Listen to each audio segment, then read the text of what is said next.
আসসালামু আলাইকুম। Cook with রওশনের আরেকটি নতুন ব্লগে আপনাদের সবাইকে স্বাগতম। তো আমি টুম্পা আর মুনতাহা গিয়েছিলাম মুনতাহার স্কুলে, ওর স্কুলে ক্লাস পার্টি হবে। তো ওখানে গিয়েছিলাম দেখতে যে কিভাবে সাজিয়েছে।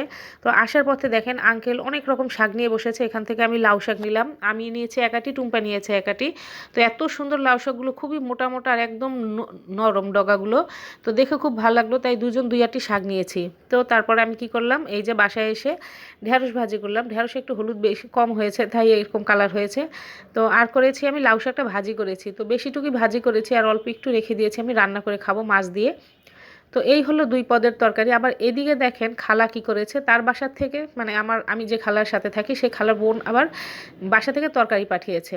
এখানে বড়ি আছে, বেগুন, ফুলকপি দেখতে পাচ্ছি, আরও কি কি আছে আমি অত ভালো করে দেখিনি, বাটি থেকে নামিয়েছি কেবল। আর ওটা হচ্ছে লাউ দিয়ে মাছের মাথার ঘন্ট, আর এটা হচ্ছে একটা সবজি।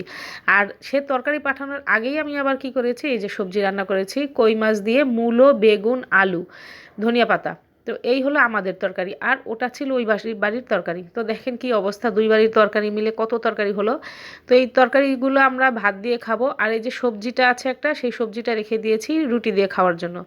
তো এই হলো আমাদের দুই বাড়ির তরকারি মিলে মিশে একদম কতগুলো হয়েছে দেখেন। তো এই ছিল আজকে আমার দুপুরের আয়োজন। আপনাদের কেমন লাগলো অবশ্যই কমেন্ট করে মূল্যবান মতামত জানাতে ভুলবেন না। আর আমার চ্যানেলটিকে অবশ্যই সাবস্ক্রাইব করে আমার পাশে থাকবেন। আর এই শীতে সবাই সাবধানে থাকবেন। আল্লাহ হাফেজ।